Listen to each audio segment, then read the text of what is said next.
Hey, what's up, fam? Welcome back to Bring the Heat podcast. We are your hosts, Miriah, Ryan, and Bashar. What's up, fellas? How you doing? Wonderful. It's a Feeling victory the heat? Tuesday.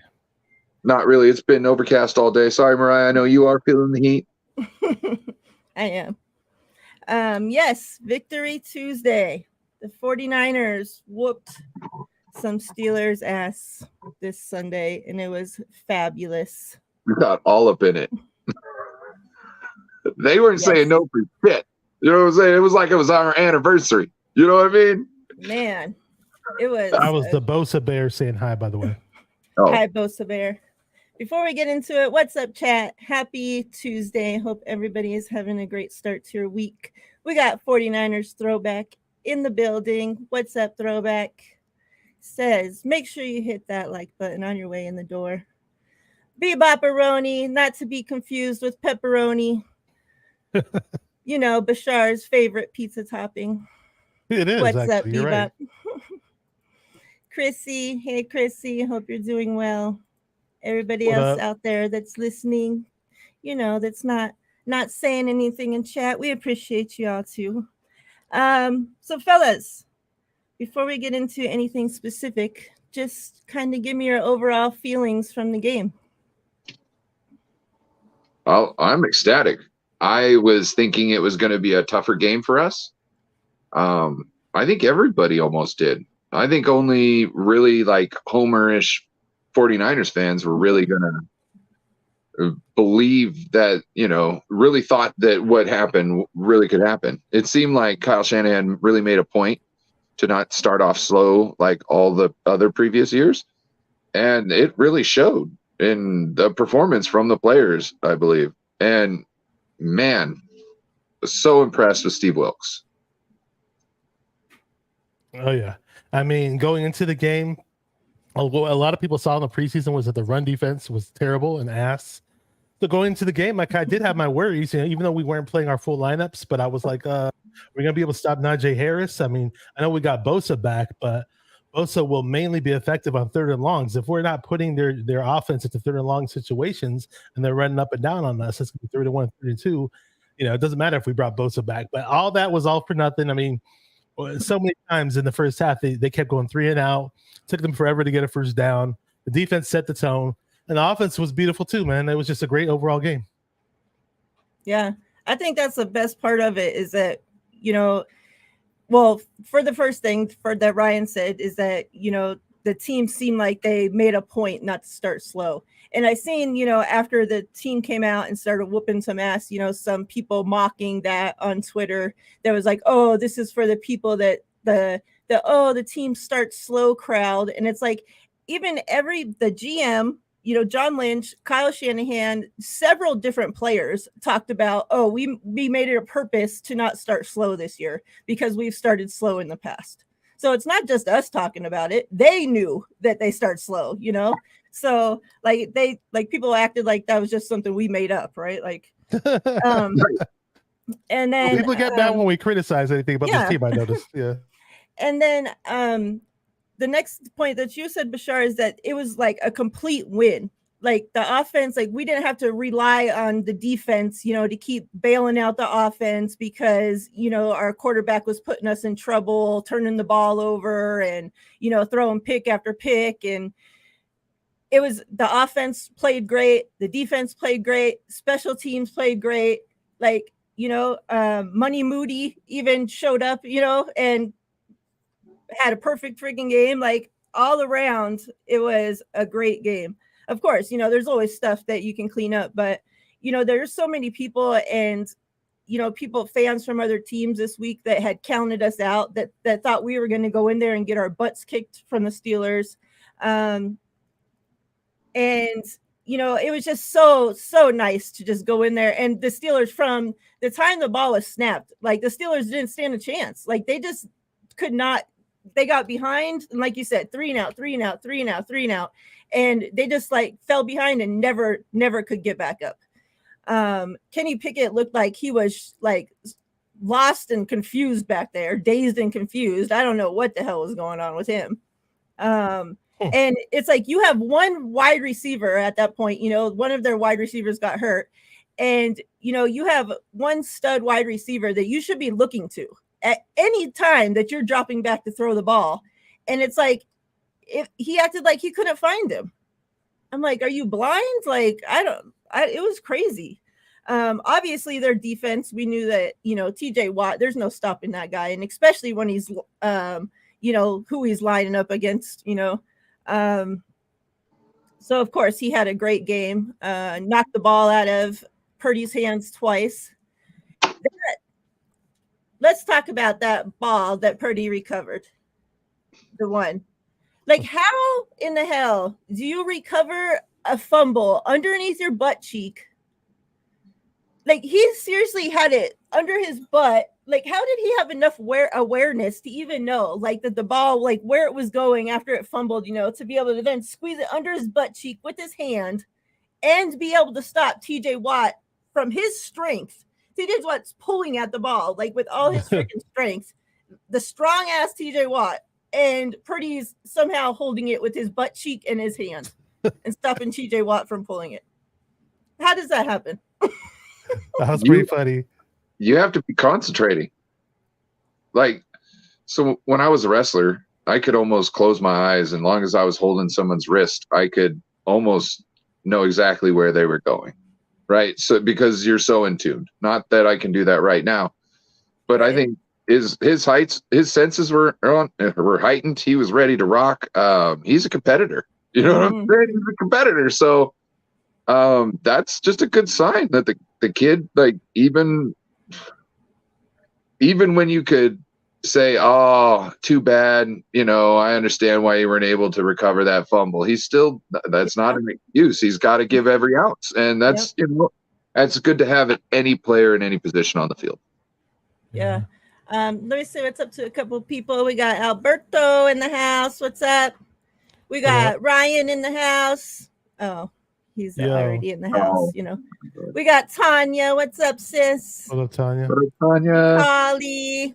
We invaded Pittsburgh. Yeah. Hell yeah. You guys did an awesome job. Like, that place, all the videos I seen, and then the stadium, even though their seats are yellow, you couldn't even tell. Like, that wasn't even helping them at all. Because that place looked red. And then, all their fans left at in the third quarter or so. There was a point where it was like people were taking videos and it was nothing but 49ers fans left in there. I'm like, that's crazy. Yeah. Yeah, it was great to see the Niner fan representation. Got the red towels going, waving their red towels and all that. And, Breezy was there. John Chapman was there. John V. Jesse Naylor. I got my guys from John Chapman shirt on today. Oh, there you go. Okay, cool. Yeah, just a huge Rush Road trip. Terradome was there. There was a huge representation of Niner fans that we know from the YouTube and Twitter and just all over the place. And they did an amazing job. I mean, when you're watching the game and you can hear the crowd screaming, "Let's go Niners!" as if it's a home game, they did something right. Yeah, that's crazy. And especially, because that place has such a huge home atmosphere for Pittsburgh, known for, and we talked about that, like such to be so loud. We talked about the terrible towels, all that. And for the 49er fans to go in there and have a 49ers chant going during the game, like that. Yeah, that's amazing. That's a team with the most Super Bowls, with the most bandwagon fans over the years. I think in Las Vegas where you live, there's a whole bunch of bandwagoners from what I hear. What's up, Steve-O? Steve-O. I think I got everybody. So let's talk a little bit about, we have those things called, like, people do like the stars of the game, whatever. We're going to do, where the hell did I put it? Let me find it and then I'll let you know what the hell we're going to do. Players on fire we're going to do. So let us know who you guys got. So treat it the same way, as your star players of the game. The players on fire for this game. So we just name one player each, or name how many ever you want, but leave some for the rest of us. Okay, I will. Well, I'm gonna leave you guys some, definitely. But the one that made me the most proud, because we didn't see much from him last year, basically was Drake Jackson, or should I say Drake Saxon. 3 sacks his whole rookie year. He got off to a kind of a decent start last year. He batted some passes down, and then we didn't see him for the rest of the season. We didn't see him in the regular season at one point, and we definitely didn't see him in the playoffs. And boom, he just exploded. On the first series, he got a sack, and he got 2 more later on in the game. So that's my guy. Yes, I love it. Every time he got a sack, I screamed, "Yeah, this is the guy you motherfuckers wanted to replace every time you got a chance."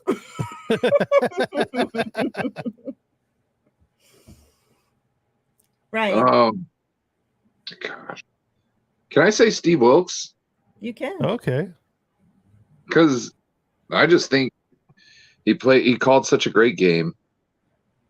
They scored once. I think we could have shut him out. Let's just put it that way. We should have. But at the same time, Steve's got something to look at. You know what I mean? Like, now he was calling a great game.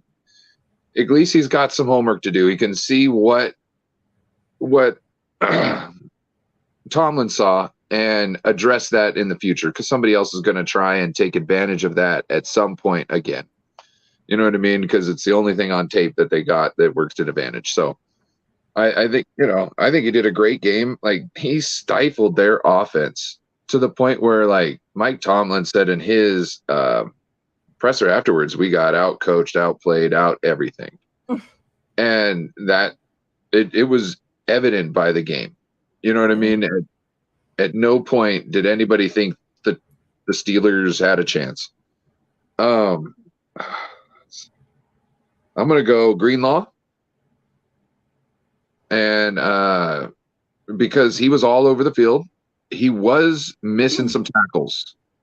But he was the first one there most of the time, and he was slowing them down enough to where at least the second, sometimes third guy was the one able to bring them down. So, and he was always hitting them right when they got the ball or behind the line of scrimmage. It just killed the whole play for them, essentially. All the momentum they had was a stop. Now they have to just pick up pennies, essentially. So he was doing a great job. And let's see, can I go one more? As long as you don't steal mine. Who's yours? Go in the private chat. Don't spoil it.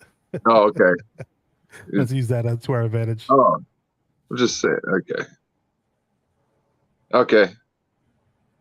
Then I'll do. That makes it easy. That's what I thought it was too, by the way. Drake Jackson. Or did you already say Drake? Yeah, I did. I'm sure there's another one for you there, bro. There's plenty. Well, Devon Hargrave, right up the middle. Yeah. I just wasn't trying to steal all the good ones. I knew there were a couple left, so I just wanted to. Yeah, the first game with us, the first sack. And when he wasn't getting, he got a sack towards the end of the game, but when he if you go back and watch the beginning of the game, he was making his presence felt. He was getting through. Yeah.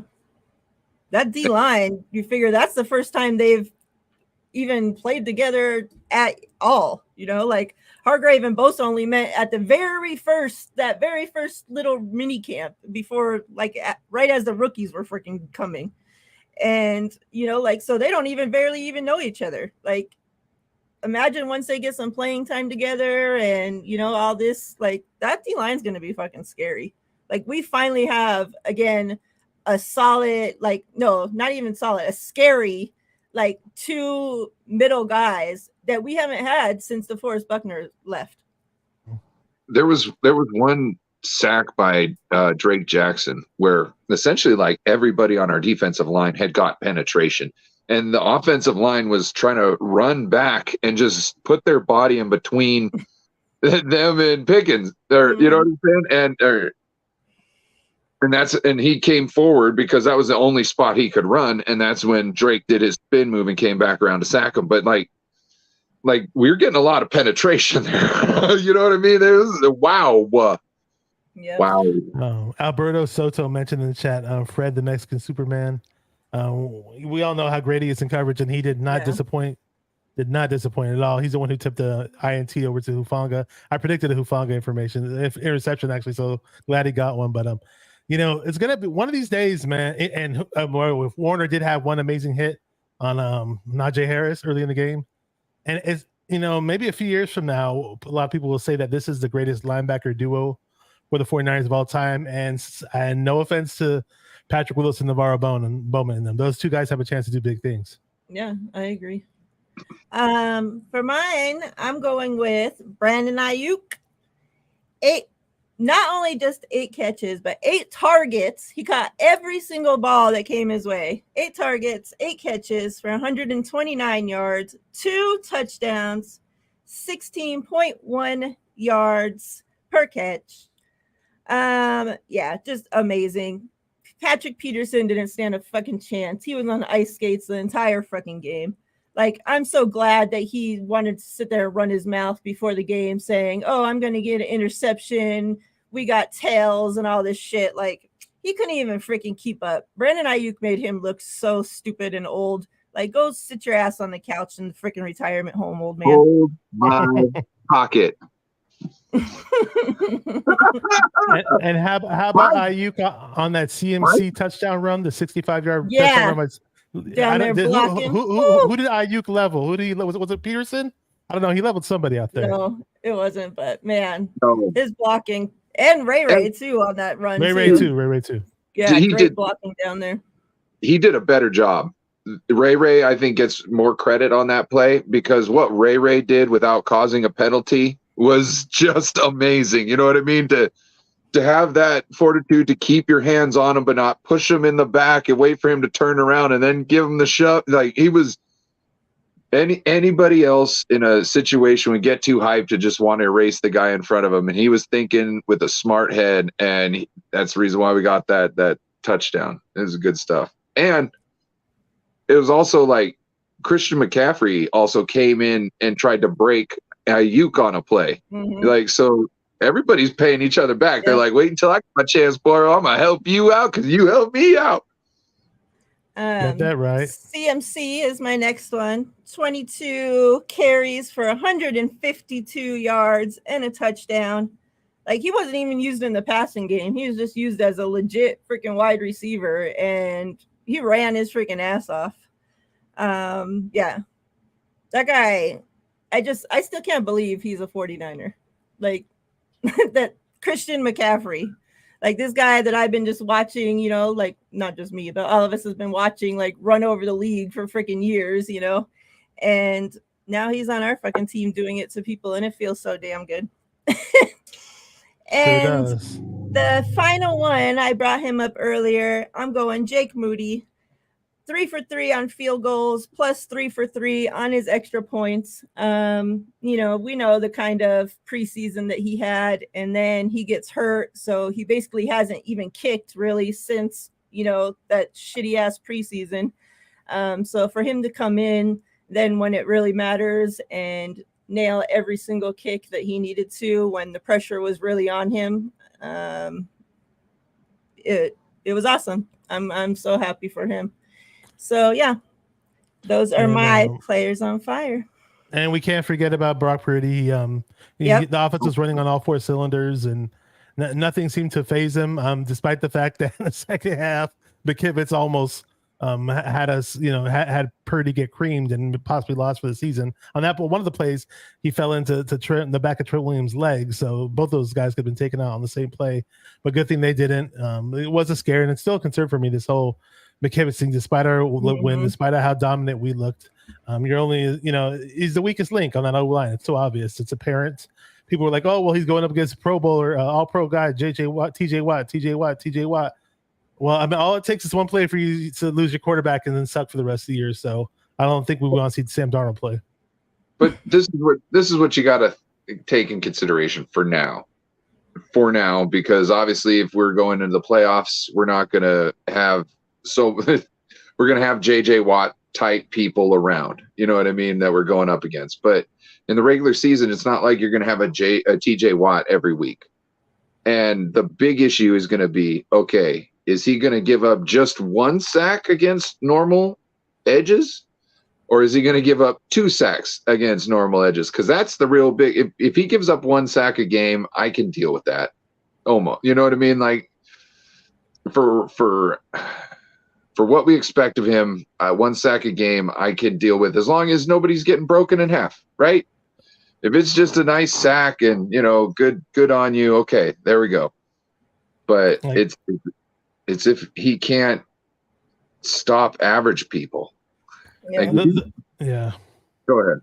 The problem is, it's like there's your regular sacks, and then there's the sacks where the guy doesn't put up a fight, and then the defender has a clear shot at the quarterback. Those are the scary ones. So, What's up, Don? What up, Don? It doesn't matter that you're late. It's better late than never. And what's up, David? I see you as well. What I was going to say, David.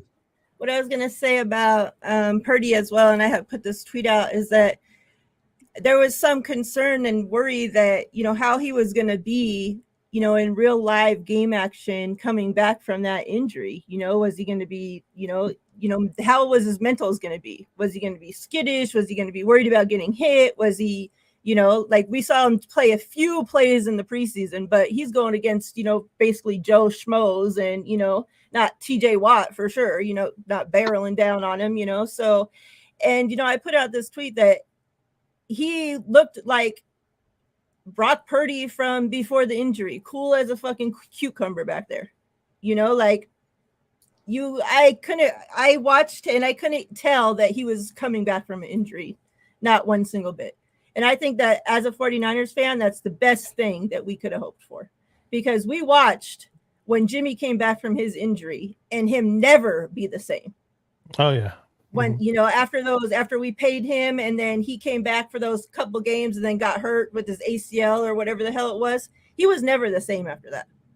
He didn't run. He was scared to get hit. He didn't move in the pocket. None of that shit. He was skittish, all that shit after that injury. Last year seemed like he was playing like he was confident before he got injured. And kind of, I guess, the year before. So I wouldn't say he never came back. He just it took him a long time to get over that. Like when people get in a car, years of fucking watching him play. Yeah. Well, like when somebody gets in a really bad car accident and then they don't want to drive again for a while because they're just kind of I don't want to be in that situation again. That lingered with him for years. Brock Purdy. I was talking with Ted earlier. Ted was like, do you think, I don't know if I want him, going for that trying to recover that fumble with his ligament. I thought, if he was any sort of hesitant, we would see that in his throws, and we would definitely see him not even trying to attempt to go after that ball.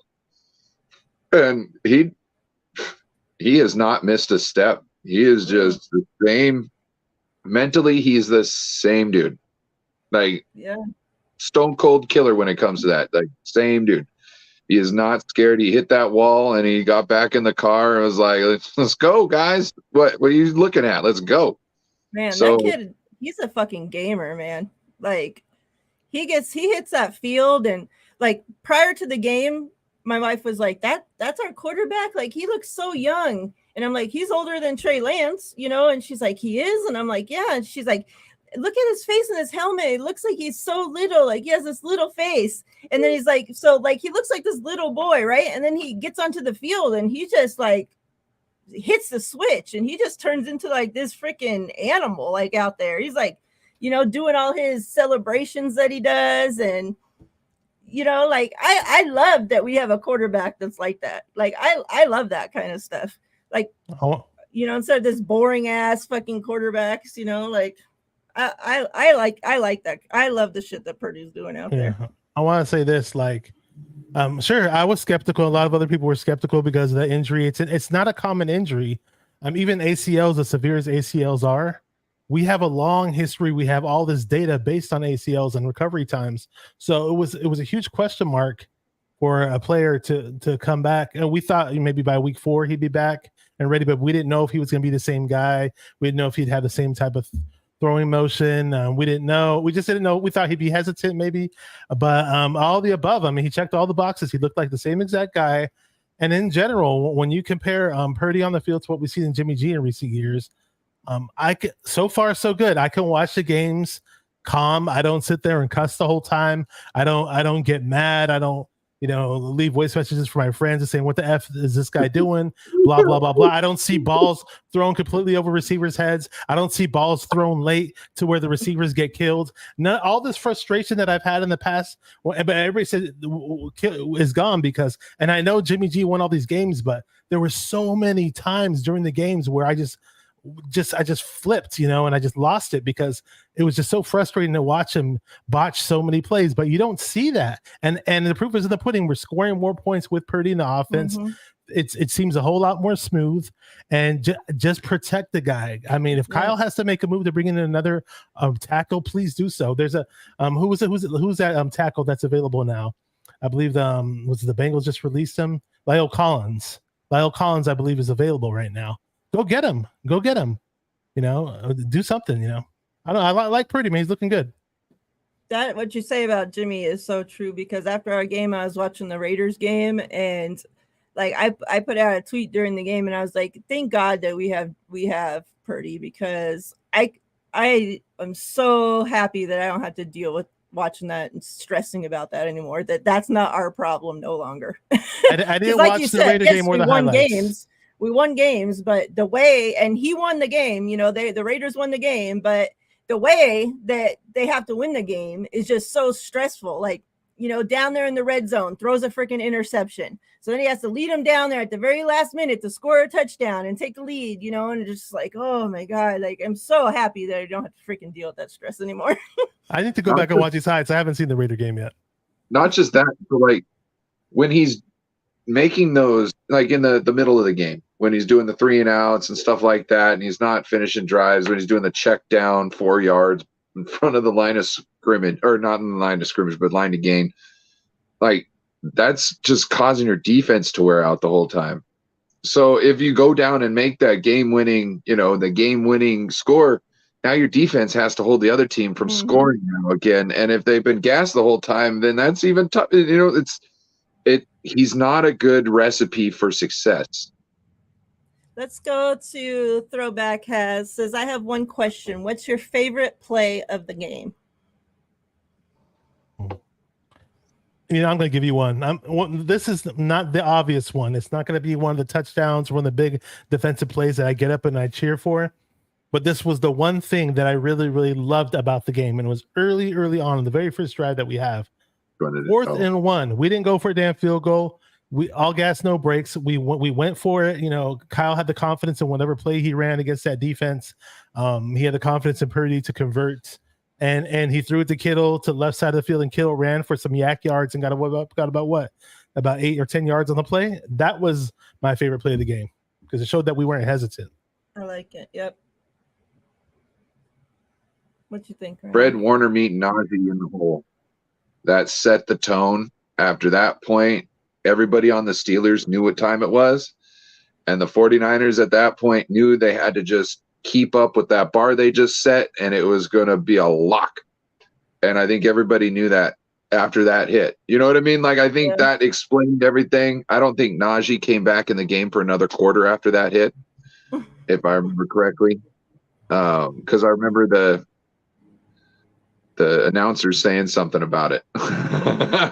So, yeah, that was mine.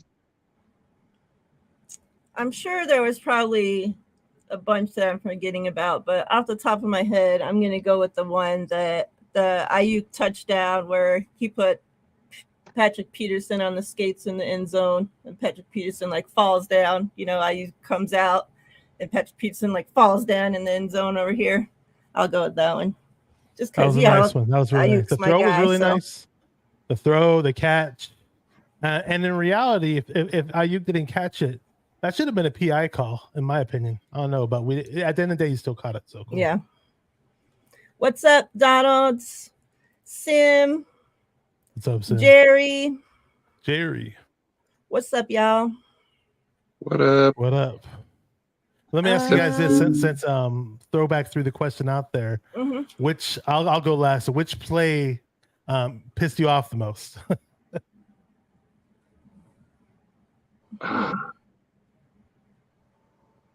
I don't know if I was pissed off at all. I don't know. The only play that really pissed me off probably one of the stupid penalties. Yeah, when Najee Harris was running, then Lenore at the last second hits him out of bounds or whatever, and they started the ball at the 5-yard line on that possession, and they got all the way up for a touchdown. So that was the one play that pissed me off because that gave them all the momentum to get that TD. Yeah, I definitely yelled during that, like, Lenore, what the fuck are you thinking? I'm still not used to him wearing number 2, by the way. I still think number 38. I actually kind of like that moment. Not that I like getting penalties, but it was more of kind of like the Fred Warner hit in the hole. It's like you better have packed a lunch today because it's going to be a long one. Mm-hmm. You know what I mean? So it's also like you remember when Trent Williams in the championship game where he tossed that Eagle dude down? Like, I'm not for that stuff regularly, but right then and there, yes, our team needed to have Trent. Oh shit, we pissed off Trent. Everybody just back down. We just don't want an angry Trent. You know what I'm saying? Going, because what a ref gonna do? A little flag ain't gonna stop that man. You think what? Were you gonna fine him? How much you gonna fine him? We got a private jet because he's boxer promoter. Yeah, get out of here. The game was so out of hand at that point. I didn't care if we got penalized. I'm glad he did that. Trent Williams did say something hella funny to the media. I don't know if you guys caught it. I saw it on Twitter. I'll summarize it. He just said something like, "Oh, when the Steelers were out there and they kept going 3 and out, I was kind of feeling sorry for them, you know." And it's like, "Oh, well, we were getting as an offensive group, we were getting tired coming back in each and every time. We want some rest." One that drives me longer on defense. That's too funny. What's up, Perk? I see you. What's up, Perk Thugs in Harmony? Appreciate you stopping through. Perk Thugs. Yeah, David, I agree. 11 penalties for what was it? 85 freaking yards. That's ridiculous. Like that definitely got to be cleaned up. They had 6 penalties. How many penalties did Burfer had? I know he had at least 2. He might have had a third one. I can't remember. Yeah, I don't know. I know. Speaking of Burford, Jesse Naylor had tweeted out earlier today. I see it right now. He said, "Everyone is talking about McKivitz, but I'm more concerned about Burford after game 1." I didn't go back and review things like he possibly did, but I don't know. What do you guys think? I haven't seen the 22 yet. Yeah. That's for after we get off. But I should have done it yesterday. But yeah, McKivitz with the 3 sacks though, like that's big. Those are possibly drive stopping plays, right? Because sacks are on a passing play. Half the time you're passing in our offense, it's going to be on 3rd down, maybe even more than half the time. You know what I mean? Probably is more than half the time, but yeah, that's what I can't, it's something that's got to be thought about. Like, because when it comes to get into the playoffs, everybody is going to have a badass dude. All right. Some teams are going to have 2 of them. And if the right side is your weak side, then guess who the good guy is going to be on the whole time? Is going to be on the right side. McKivitz, and he's going to be giving up 3 sacks again. I don't know why they put McKivitz 1-on-1 with him so many times. Like, yeah, they got to do something to help McKivitz out. Like, how after the second time he gets sacked, how are you like, oh yeah, well, I'm sure Colton will figure it out now. Yeah, you know what I mean? We don't need to help him out. No worries. He has this. He got it. The run and he was getting all this praise from Trent Williams and the offensive line coach. They're trying to install confidence in the 49er fan base, and then we all know that McKivitz. I don't know. I just knew McKivitz.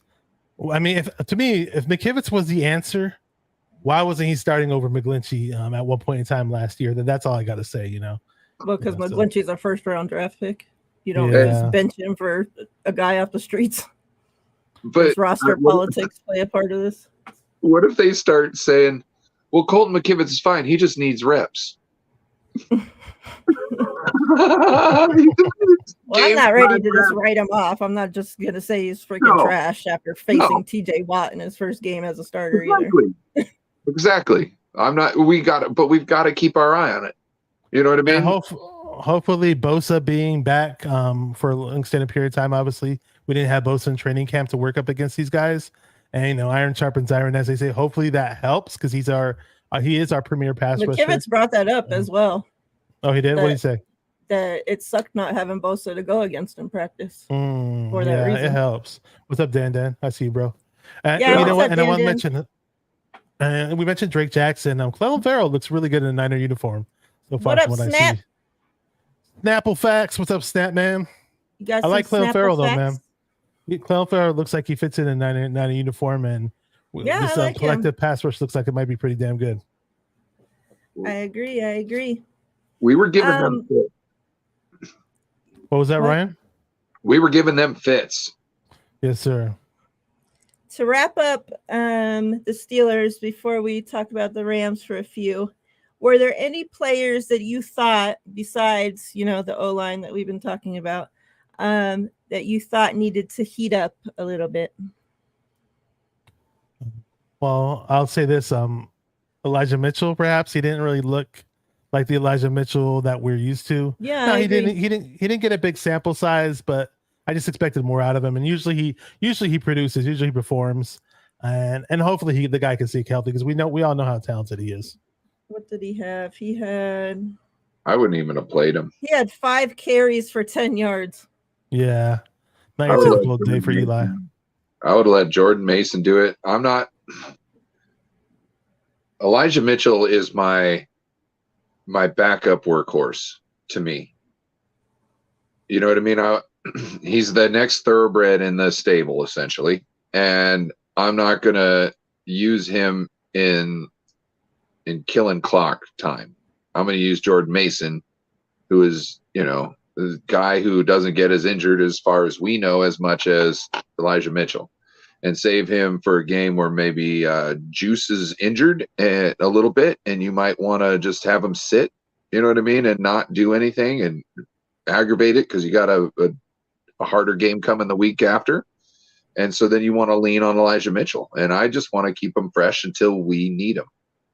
If we can save him and keep him healthy to the playoffs and use him heavily in the playoffs and on the way to the Super Bowl, like that's fine with me. We've got a room. We got Ty Davis-Price, Jordan Mason. I think Jordan Mason is better at a Ty Davis-Price, but there's not like a huge drop-off between them, I don't think now. Last year there was. This year, not so much. Shout out to Ty Davis-Price. He still can't block very well, but yeah, he needs to work on his blocking. As far as running the ball, though, you know what I mean? Yeah, I like his running. He's Melissa. What up, Melissa? Sim said McKivitz versus TJ Watt reminded him of Jimmy Ward versus Brandon Marshall. I was at that game. That was a Levi's, the first game ever at Levi's versus the Bears, and we had a really strong lead in the first half, and we messed it all up in the second half. Yeah, I remember that well. I'm gonna say Ambry Thomas. Ambry. I was really bigging him up going into this game. My NTL show talking about, how proud I was of him for making the roster, for fighting back, all this. And I don't know. I just thought, I don't know. He just got to be better. He has to be better. They were picking on him. They were. And it was all to the same side of the field. I almost felt like, I don't know if they had this in mind or not, but it's like they should have I felt like a couple of times they should have had somebody leak out and kind of help him and jump a pass or something, because it was just so predictable at one point. I felt like once they maybe remembered or found out, like, oh, Ambry Thomas is there. Okay, let's pick on him for the rest of the time, So I mean, he has to hold up. If it's gonna be Ambry, Lenore, and Charvarius Ward, I mean, Ambry unfortunately is the weak one out of the 3, So if they're gonna pick on somebody and he's guarding the wide receiver that they can throw to, I mean, they're gonna pick on him. So I think he's gonna have to hold up, or he's gonna get replaced. There's somebody right there, with a butt cheek off the bench already waiting to replace him. So I just remember Lenore. Lenore wasn't necessarily doing as great, and he was getting worked on the one side because Tavarius was on the other. And now look at that. We're all like, yeah, Lenore, you're our guy. So Yeah, but I that feel like not I every feel player is the same. We watched Ambry already struggle. no, I got you, but also like he's shown enough to where it's justified having him on the field at in the when you need to go, have three cornerbacks on the field. Yes, Sim. Yes. I just think that he needs his time to work out the irons, and he might have himself a Lenore moment where all of a sudden he snaps, gets pissed off, and starts picking everybody off for trying to pick on him. Dang it, I had enough. Okay, but what I'm saying is that all we hear is that this is a win now team. So win now team doesn't have time for somebody to be, working through their lumps on the field, especially when there's an Oliver waiting right there on the bench to take, a job. I didn't even notice Oliver during the game, but I heard he played. I need to go back and rewatch certain parts. That's all I'm saying. And I would rather Ambry play. So that's what I'm saying. He needs to get better so that he can keep his job, or else he's gonna end up fucking getting replaced. I was gonna say Bebop. Deshaun Jameson would have been nice to still have around. I see what Ambry was doing in that game. Let's just say that. Bebop mentioned something about the kickoff coverage, and yeah, that was pretty disheartening. Just every time they got the kickoff, looked like they were about to break one almost each and every time. And it was annoying because I was like, why is Wisnowski kicking? Because he sucks at kickoffs. He's terrible. I thought we drafted this guy Moody with this really, really strong leg to do the kickoffs and kick it at the back of the end zone. But then shout out to Shaw Show. When we did my Instagram live stream a few hours after the game, it was my first Instagram live stream actually that we did.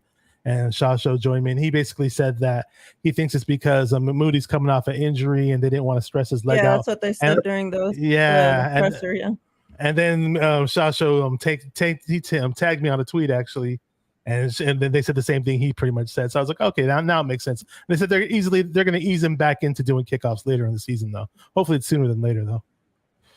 They made it seem like during the presser that it was going to be next game. They're not easing back in. Okay, I hope that's the case. I hope that's the case. Hey, Laura. How about our punt coverage and our punter? Oh, Wish did a good job. I thought they did a great job on punt. Not that it was like stellar, you know what I mean? But he was consistently like putting it on the 10, which is that's good. I'll take a consistent 10-yard start for them any day. How about my guy Sam Womack and his amazing freaking downing the football on his coverage? Always like he's so good at being able to down the football on like the 2, the 1, the 3, right down there. Yeah. Like, and that's a continuation from last year. So it's not just like a fluke, one game thing. Like this is, consistently he's been hella good on freaking special teams. And that could make you a lot of money, because even whether you play, on the defense or the offense, whatever your thing is, if you can consistently get down there and down balls, teams will pay you just to play special teams. Shit, we see people even on this team with it being as good as it is, players that we know only keep their jobs because they're so good at special teams, like DFF. These linebackers that they keep around, yeah. And we know they're not great linebackers, but they're great on special teams, so yep. And hopefully Womack continues his good play in general, so I can keep calling him Samuel, who's the Mac. It's a reference to an old Ice Cube song. Mm-hmm. I want to see him actually get some playing time, on the actual defense. At nickel, right? Nickel, I liked him a lot last year, and for some reason they made the switch after a few games. Shape up or ship out, buddy. He's a killer. Like he wants to go for the throat anytime he's out there, and you can see that in him. He reminds me of like a cat stalking the prey sometimes. You know what I mean? Like he's got his hands down, ready to go to work, and he's just slowly stalking them, going side to side. I think he's gonna be, once he gets his chance, I think he won't have to worry about ever going back on the bench once he gets a chance, because the guy is gonna blow up. All right, let's get into those Rams. Perk says we definitely send in the heat to the Rams. We are. And then Tanya says their wide receiver that kind of, he's a rookie, kind of made a little showing this week when they beat the Seahawks. Puka said, Tanya says Puka for the Rams played on some Pop Warner in high school with my nephew, Hood Kid. He's from the neighborhood. Yeah. So that's pretty awesome. Puka Nacua from BYU. I remember him during the mock drafts, and he's a pretty good wide receiver. Him and Tutu Atwell had a really nice showing against Seattle. So I love his name. Yeah. Like, I couldn't rock it, obviously. You know what I mean? But, I mean, that's a cool name. Like, shout out to your parents for giving you such a cool name. Fun to say. You know what I mean? Sound classy when you do. You know what I mean? Like, you're knowledgeable about worldly things. You know what I mean? And shout out to Tanya because she's got all these NFL connections, and she's part of NFL royalty herself, you could say. Yep. Yeah. So the division sits the 49ers and the Rams 1-0. The sorry ass Cardinals and the shitty ass Seahawks are 0-1. Surprisingly, the Rams beat the Seahawks when I got told the whole summer that the Seahawks were going to be better than the 49ers. So I'm not really sure what happened there. But anyways, I am so thankful for the Rams for beating the Seahawks for us. That was nice of them. And we're going to repay them by beating their ass this week. So let me know the things that you would like to see this week facing our friends over there. It's away. Are we? Well, it's going to be a home game. It's a home game. I mean, not being a smart ass, but is it in Levi South? The Rams home? Okay, that's what I want. Levi South. Yeah, it's a home game. Yeah. Just like it was last time we played them. Can I say something about the Rams Seahawks game? So my buddy Joe Stevens and I were talking, and we got a show on Wednesdays called The Rivalry, and I believe we were talking about it on the show, and I was like, "Oh, you should steamroll these guys, right?" He goes, "I don't know, man." I said, "What do you mean?" He says, it's kind of like how you guys always smack the Rams. The Rams turn around and always smack us. It's like they always got our number." And I was like, "Oh, you know what I mean?" So, like, Rams fans are out there pumping their chests and this and that, and saying, I've seen somebody on Twitter talk about, Seahawks lost to a couple of rookies and da da da. You never heard of these guys before, and it's like, yeah, but Nacua, all those plays are Cooper Kupp's plays, and he's playing the same position, so they're all made to get his position open. So he was just essentially just doing what he was. It wasn't like it was anything extra special. I'm not trying to take anything away from him. He caught those balls. He ran. He took the hits. All that. I'm just saying, like, he was playing a position that is supposed to get open like that. Like, just like Brandon Ayuk's supposed to get open on that deep crosser. Debo's supposed to get open on the screen. Kittle's supposed to get open on that when he tucks in behind the line and goes in, like that fourth down call we did there on the 40-yard line. So it's all devised to get. So I don't want people to think that it's necessarily too much, because they do that every year to the Seahawks, and it's not about the players. It's about the scheme and about the coaches knowing how to attack somebody else's scheme. Yep. What's up, Dina? I see you, sis. Happy Tuesday evening to you as well. So what are you guys wanting to see from this game?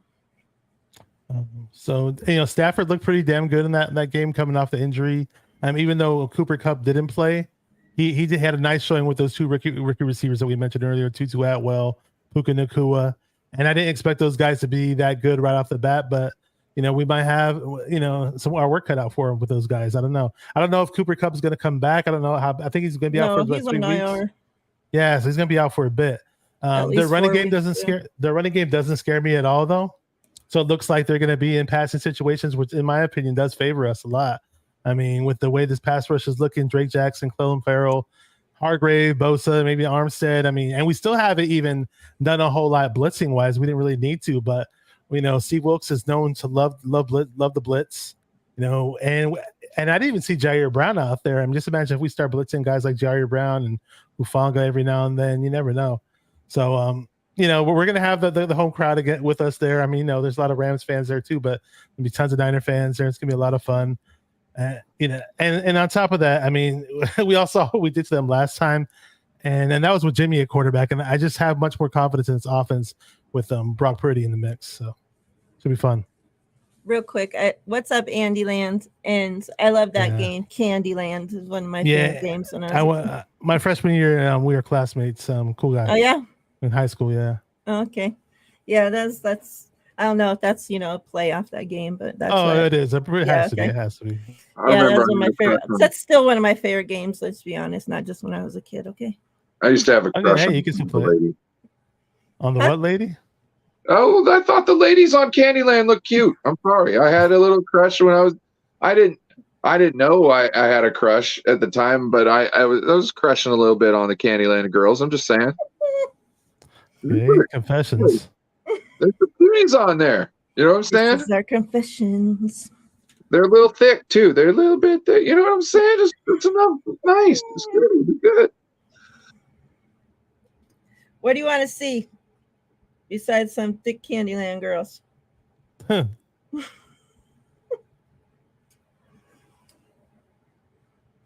Think you're muted, bro. Off mute. Yeah. No. It kept on like expanding and going back. It was having fun.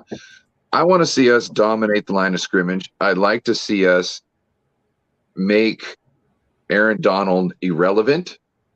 So like he's just really frustrated and he causes penalties in like garbage time, and we just kind of keep going down the field because he's frustrated. I want to see us shut down their passing game. I just want to see us stifle them and really show them who they are. You know what I mean? I'd really like to, have one of them moments where we just put them in a box and sit on it and then just do whatever we want on top of it. You know what I'm saying? And then just keep pounding on the box whenever we feel like we want to rile them up a little bit. You know what I'm saying? That's what I want to see. I want to punk these guys. And shout out to Peo Time. I really appreciate him. He's a great person, and I, support him in his fandom. But this rivalry between the players is thick, and I want to see some nasty football. Except from Dre Greenlaw. Dre Greenlaw play clean because I don't want him getting any bad image or this or that. No stupid penalties. Well, like if Demo wants to put somebody out of bounds again, you know what I'm saying? Like, hey, or maybe somebody other than Demo, so Demo don't get the did on it. Yeah. Hey, you guys still in there? We out here. Look what you did. Look what you did to the chat, Ryan. I know. Thicker than a Snicker. Yeah. There you go. You know what I'm saying?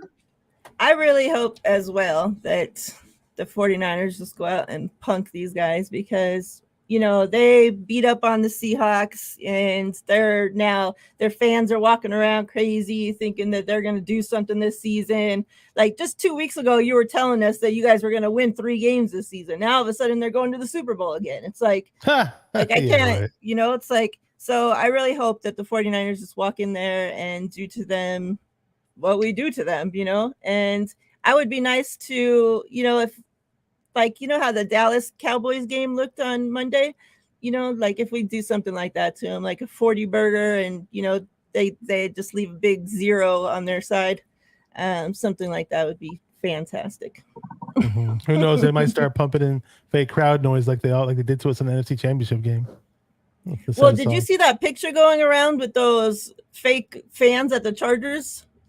Chargers game? What was this? Yeah, it's like these little robot fans. Have you seen that movie? It's coming out. Fans. The Creator, I think it's called. And it's like robot, and there's like some weird like robot like open on the side of the heads.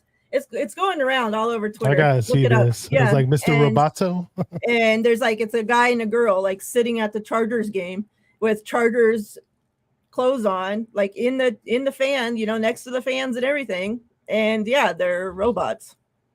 That's crazy. I mean, So I mean, it's not like LA County has no people. There's only like 10 million people in LA County. You can't find enough people to fill the seats. They didn't even have anybody show up at their damn parade, and they won the Super Bowl. It's crazy, man. So I guess maybe for the Rams game, they just changed the robots' clothes. That's horrible. I think I understand why they might try this strategy, but I don't think they thought about it long term. Like, imagine all the seats you have to fill with all these robots. I mean, is it worth actually doing? I mean, you're going to have to take out a couple loans on that. I mean, these things were moving and stuff, and mortgage on your Coliseum there, buddy. You know what I mean? Really crazy. And also, if there's sound, like that's illegal too. You can't be, manufacturing noise in the stadium. So yeah, I don't know. I was looking. Some drunk guy this fight with it. There's a picture of it. I see it now. It looks so stupid. Yeah, you see How it? you disrespect me? It's like two of them, right? Who are you mimicking there, Ryan? A drunken fan trying to start a fight with a robot sitting in the thing. I said hi, and this guy won't even say what's up, man. We're the same team. Why not be an ad? Hang on, I'll show you guys. I found a picture. I can share my screen really quick. Okay. Give me a second. We'll show you guys what we're talking about. Right there, next to the dude with the headphones. That's pretty. Well, I don't know about the other guy. The other guy looks real, but the one in the middle. No, the black guy and then the white girl, whatever, next to him. Those are both robots. The face of the black dude looks legit, though. The white girl looks like a fucking mannequin, though. That's a hole in the side of his head. How's it legit? I know. But the rest of his face looks real. I don't know what the hell. That looks legit. I can see through his head. It just looked like he was wearing fancy headphones or something. I don't know. I don't know if I'm comfortable with that reality yet. You know what I'm saying? Like I might try to attack that thing. You know what I mean? Because look, I'm not those robots, man. I'm not trying to let them sneak up on me. I'd rather get them first, and then we can figure out, afterwards what the ones and zeros were thinking of. You know what I mean? Like, I'm not taking no chances. You tripping? Those things move way too quick. He looks like a good listener. the guy who tweeted it put, "Bro, I just seen some robots in real life. I'm spooked. LOL." The person who tweeted that picture out. And you'll never get. He's such a good listener. Yeah, the movie, The Creator, is coming out. The girl in it looks exactly like those robots on the side of her head is the same thing as that. Nope. Fun. Nope. Look what Tanya said. Oh damn! I would literally slap her to see what she would do. I'd pay to see that. That'd be nice. Or sit on his lap, give him a kiss, and look at her, and be like, "What? Ooh, what was that?" Yeah, imagine the girl that that one that's in the picture that's sat right next to them. I'm sorry. Nope. I'd be touching its hand, poking it all game to see what it's doing. Remember the lady on the plane? He's not real. That guy was on the plane. The guy was on the plane. I did some research about that. Did you know that girl finally made an appearance on YouTube and she apologized and all this crap? And it was so stupid. What she actually did though was she was sitting next to some dude, and he was like a foreigner type dude, an immigrant or whatever. And I guess I don't know, she might have been racist towards him or something. But anyway, she pushed him, and then everybody's got mad at her, like, "What'd you push him for?" And then she got up and made that stupid excuse. And then I saw the video where she was talking to the cops or whatever. It was a joke. What's up, Roroski? See you, bro. Tanya, you slapped a female robot. I'll fart in the guy's face. But Symmetry said, "I'll use it as a damn coaster." Hey, these things got an option to keep my beer cold. Do they, when they give the free towels or whatever they give at the beginning of the games? Do they get one too? So the person next to him goes and steals theirs. Some pops out here, the wicked towel comes out, and it just starts spinning around the top of the finger. They're not even like rotating the wrist. It just holds up a finger and is. Sim's trying to wife her already. Sim's like, I'll be the new black guy in your life. Come home with me, honey. Just take her down to the shop and say, hey, I just want her to complain less. Sim don't have to worry about her hearing nothing that he's doing. Wait. Can you turn up her seasoning skills? Does she know how to cook clean? Can you turn her to smoked paprika level? Smoked paprika mode. You know? All right. So, what do you guys think? Give me your score predictions. I got 35-13 Niners. Dang.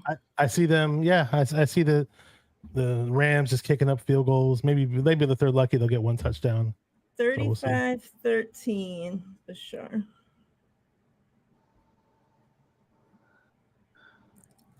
All right. She'll twerk every time we score. I don't think they're going to score more than 14 points. At the most, 17.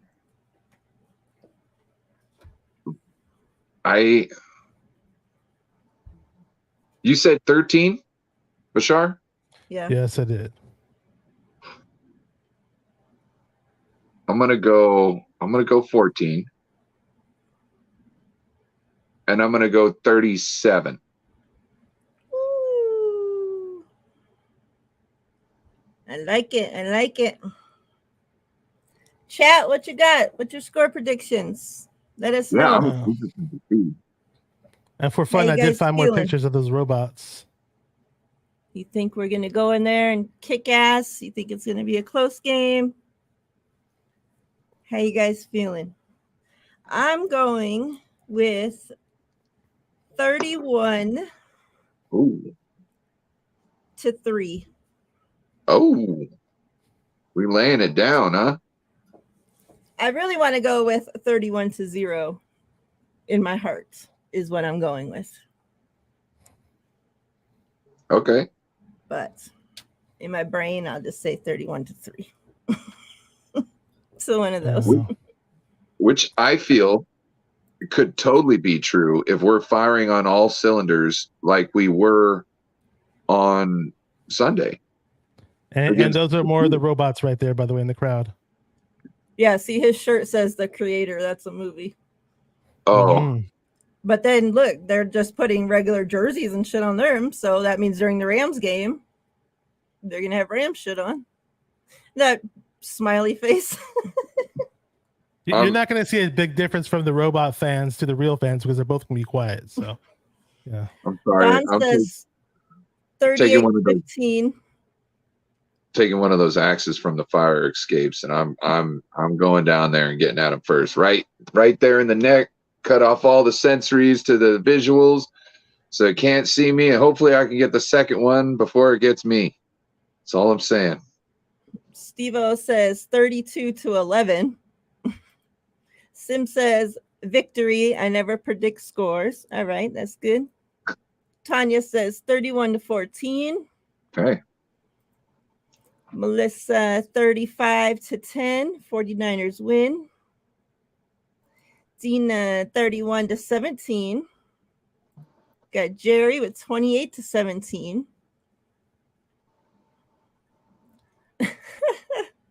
Oh hell no, too creepy. Hiroski 31-16. Niners. Hiroski. That's what I I said. At the game, Hiroski. That one with the foam hand. That one looked like an adult Chucky. You know what I'm saying? A bald Chucky. Well, yeah. Times are hard, man. You think Chucky's going to keep that head of hair forever? Not everybody gets to do that, homie. Genetics. David says, I think our D-line will make Matt Stafford's wife complain again. So will the faithful that'll be there. Oh. 2 times.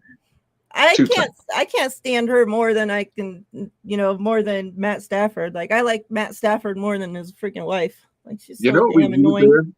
We needed a sound effect, like when James Brown was like 2 times with the horns. You know what I mean? Like that's what we needed right there, because that's so true. Melissa says, Brandon, another 2 TDs. I'm going to say 1 only because I think, the Rams now will be focusing on him. And I think that Shanahan, he seems to never let the focus be on the same guy 2 weeks in a row. So I think, probably Debo or Kittle or somebody else will be in the game plan a little bit more. I was going to say probably Debo gets to the end zone because he didn't have a big play this past weekend, but he did have a nice showing. Yeah. He made some nice couple catches that he made were kind of difficult, and he definitely just caught everything thrown to him. You didn't see the dropsies that you normally see from Debo, and he looked pretty damn explosive in the preseason. So I'm ready for him to break out and have a nice little touchdown. Oh, David says 35-15 49ers win. All they get are field goals. wow. There you go. One thing I noticed. Hold on.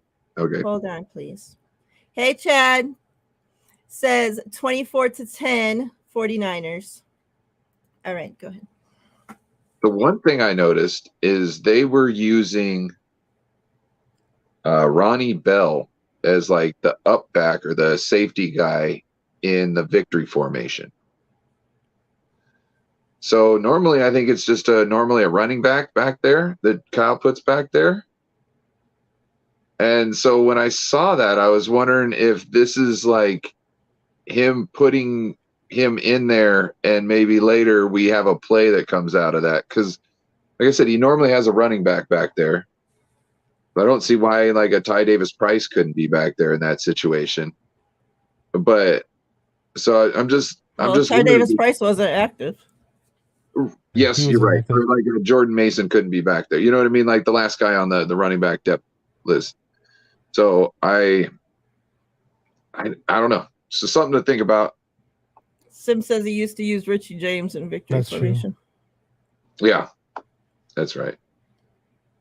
So Hiroski says Purdy throws more than 2 touchdowns in that Niner home game in LA. And for the record, I don't care who's in the backfield for victory formation, just as long as we're in victory formation. Same. Well, like we're going into like the second half, you know what I mean, where you might want to do a trick play and fake them out. That's the only thing I'm thinking of. Not obviously when we're just killing it at the end of the game, and we're obviously not going to try a trick play because it's just not smart or nice if you're already winning, right? So. Melissa says, by the way, how nice was it for a change for the professional talking heads to be praising both Dre Greenlaw and Brandon Ayuk since the win?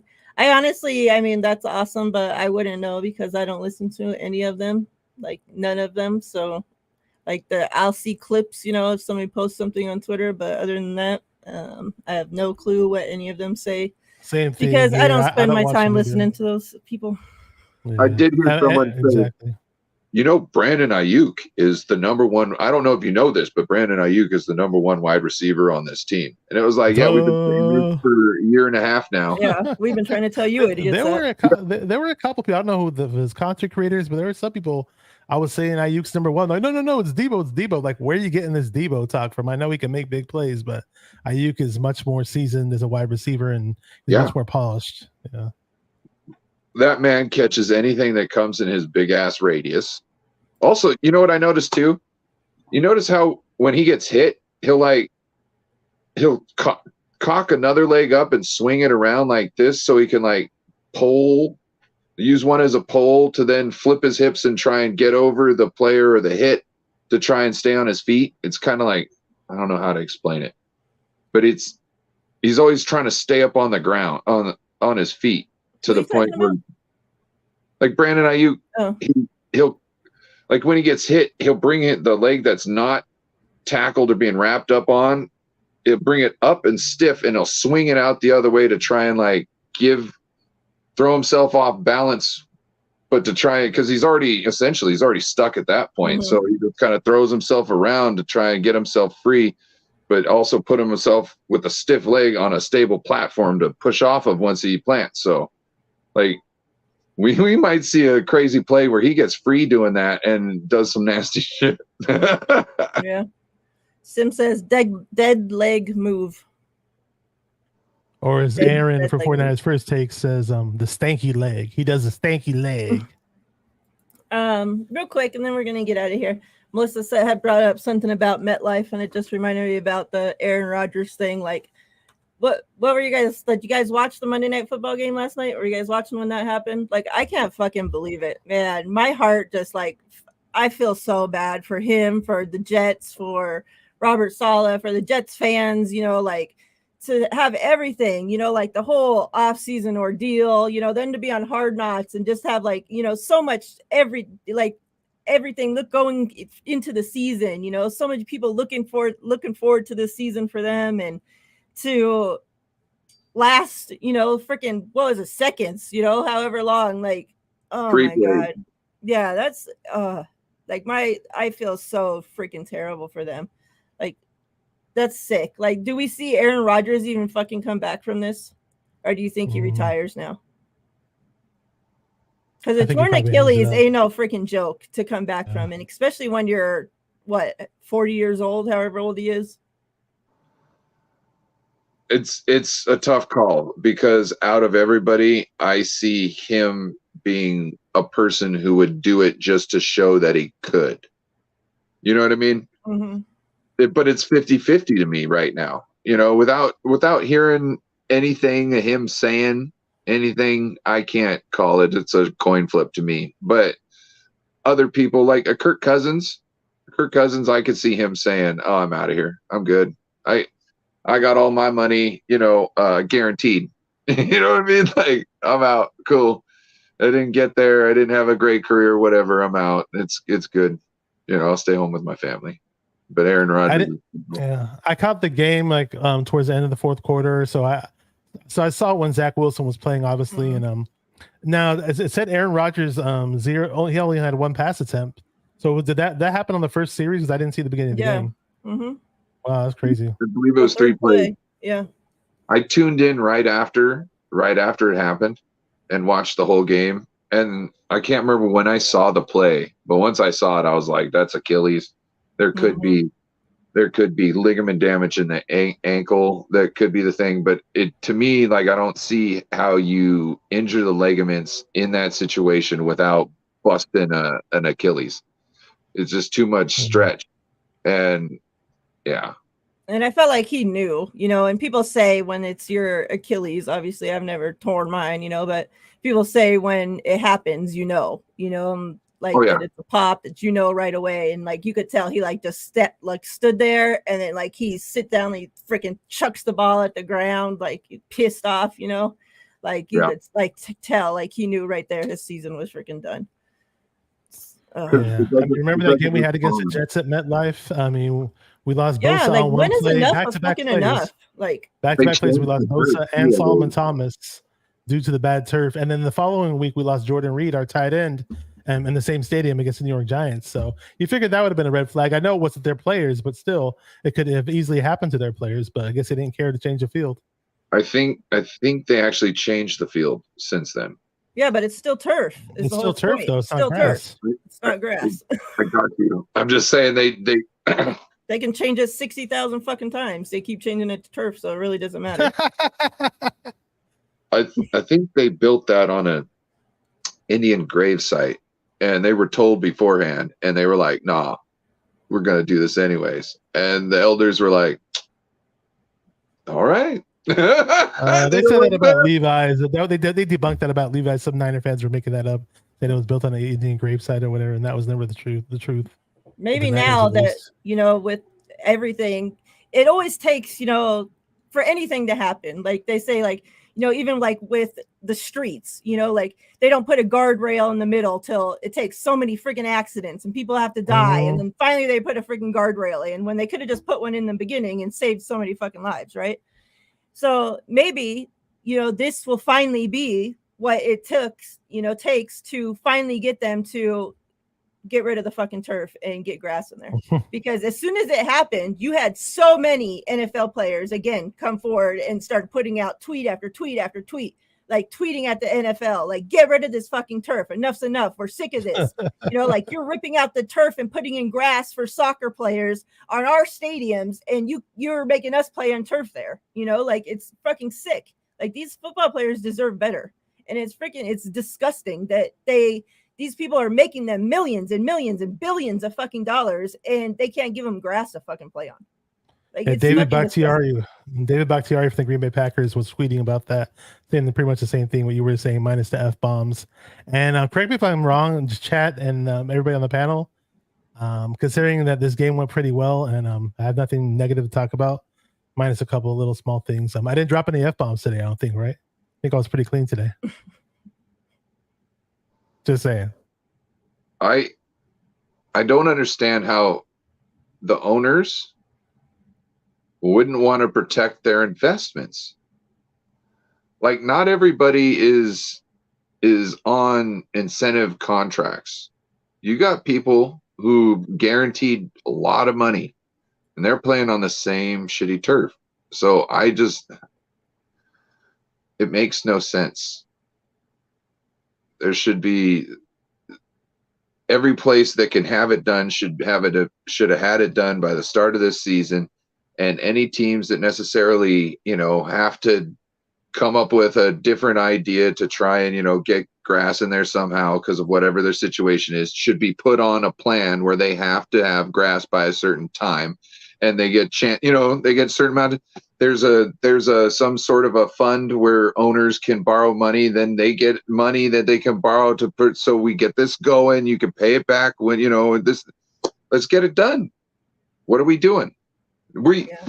As football fans, we all got robbed from an amazing season, it looks like, with Aaron Rodgers and the Jets.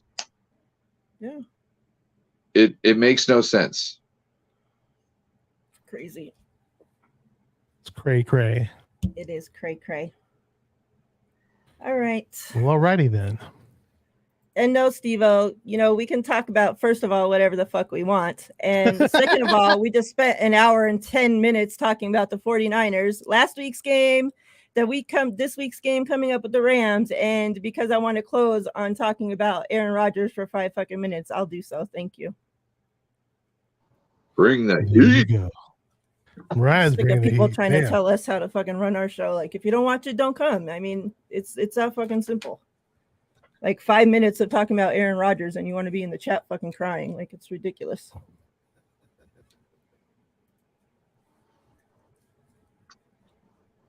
Any closing thoughts? I just want to thank the chat. They've been fire tonight. You guys have been awesome. They have. You've been lit. Chat has been awesome. Appreciate you guys. Yes. And Niners are awesome. Hopefully we just continue this win streak and let's go. Let's do it. All right. Beat next LA, week, Levi South. Bashar's channel. Yep. Yes. All right. 49er Minded. Next week, we are on 49er Minded channel Tuesday at 6 Pacific time. So make sure you follow us over there. Chats, we appreciate you as always. You guys are the best. Much love. And Sim says he's going to play Candyland now. Shout out to Andy Land. He brought it up first. Yep. His name. Sim like them thick girls. Yep. Thickums. Big cartoon girls. All right. But yeah, much love. Go 49ers. Beat Rams ass this week. I'll see you guys probably either tomorrow. If not tomorrow, I'll be back Thursday with Steph Sanchez. So make sure you stop through. And yeah, do you guys got something coming up you want to tell the people about or what? No? I might be doing a stream tonight later. We'll see. I was supposed to do one last night and it got canceled. The guests had to cancel on me, so it was all good. Fridays, I got my gig with Ted. Called Ball with Bash and Ted, and been trying to bring in some guests. Okay. I'll go ahead. I got That was all for nothing, Miriah. Look what you did. Okay, I take back all that. But still, That's for anybody else in the future that has a problem with what we're talking about. let it be known. Let it be known. Sorry, go ahead, Bashar.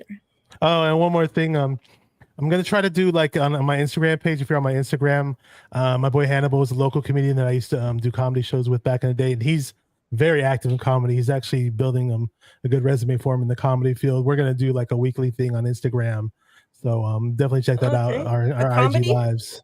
Oh no, not comedy. Talking Niners. Talking Niners. He's a big Niner fan from the Bay Area, and we always joke around and goof off. That's just how we are, Okay, awesome. Ryan. Okay, so tomorrow I've got a show at I think 3:30 with the Shaw Show, and then I got a show with Joe Stevens, Seahawk Talk.